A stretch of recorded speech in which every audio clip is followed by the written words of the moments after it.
Tangled, Ghosts of Christmas Past. It should have been a joyous time. Christmas was coming. Rapunzel's very first Christmas since returning home to the castle. She'd spent every Christmas locked away in Mother Grothel's tower ever since she was a baby. The castle halls were decked with boughs of holly. The butlers had just chosen the royal Christmas tree. Everyone did their best to spread holiday cheer. Even the crankiest townfolks were merry. But in the royal family, one person was not ready for a happy holiday. "No way, said Rapunzel. "I refuse to celebrate Christmas." "What?" cried Flynn. "Why don't you want to celebrate the most wonderful holiday of the year?" Rapunzel looked shocked. "Wonderful?" she said. "I think you mean terrifying." "That's silly. Christmas is wonderful, not terrifying." Flynn was confused until Rapunzel shared her memories of Christmas spent in Mother Grothel's tower. "You know how it is," Rapunzel said. "There's all of that eerie Christmas music. Mother Grothel sang it non-stop at Christmas time. I hate chanting and growling." That didn't sound like any Christmas music Flynn had ever heard, but he let Rapunzel continue. "Mother Grothel always told us the tale about Nicholas, the ghostly Christmas elf. How he creeps into children's room on Christmas Eve and steals them away. It keeps me up at bedtime." Rapunzel sighed and shrugged. "But I guess that's why all the kids have trouble sleeping on Christmas Eve." I don't think that's it. I think there's another reason. "Actually, no," Flynn said. "That's not what Christmas is like at all." It was clear to Finn Mother Grothel had made Christmas sound frightening on purpose. It was just another way she had tried to make Rapunzel afraid of the world outside her tower. He smiled, taking Rapunzel by the hand. "You know what?" he said. "I'll show you what Christmas is really like. Come on." Flynn took Rapunzel outside the castle. She seemed unsure and a little skittish, but Flynn reassured her. "Just look around and listen," he said.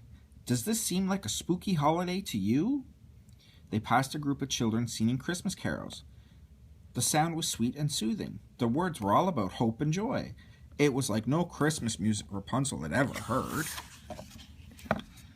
Just then, a small boy ran up to Rapunzel and held out a package, wrapped with a bow. "Merry Christmas, Princess Rapunzel," he said. "I made this for you." But Rapunzel didn't take the gift. Her eyes widened in alarm. "Trick package! Duck!" she cried, diving for cover behind a low stone wall. She peeked out wearily from her hiding place. Flynn and the children stared at her in disbelief. "It's not a trick," Flynn said, "just a gift." He opened the box. Inside was a hand-woven crown of evergreens. Slowly, Rapunzel walked over to him and took the crown. She placed it on her head. "A real Christmas gift?" she said, as if she hadn't heard of such a thing. "Not an exploding trick package?" She knelt by the little boy and took his hands in hers. "Thank you so much." Next, Flynn and Rapunzel came across a tree trimming party. Together, the townsfolk were decorating an enormous Christmas tree in the center of the town square. Rapunzel pointed towards the top of the tree. "You need a lot more charms up there," she advised, "if you want to scare off the ghostly Christmas elf." She picked up one of the ornaments. "I'm not sure these charms are anywhere near scary enough." Flynn took her aside. "They're not charms," he explained. "They're ornaments for decoration." Rapunzel looked confused. "Oh, well then, how do you keep the Christmas elf away?" Flynn couldn't help laughing. "Okay, next lesson." They went back inside the castle, where Flynn read to Rapunzel from several books about St. Nicholas. "Oh, we had this one at the orphanage," Flynn said, holding up a red and green book. "See, St. Nicholas isn't a ghostly Christmas elf. He's a jolly old fellow who travels far and wide on Christmas Eve, bringing gifts to all the boys and girls." Flynn showed Rapunzel drawings of a smiling bearded man carrying a sack full of presents. Definitely no kidnapping. Rapunzel and Pascal looked at each other, marveling at the idea. And to think of all those Christmas Eves they spent huddled together by the fire, too afraid to sleep. You mean children have trouble sleeping on Christmas Eve because they're excited? She asked. Flynn nodded. That's right, he said. So now that you know what Christmas is really like, do you think you might be interested in celebrating it this year? For real? For the first time?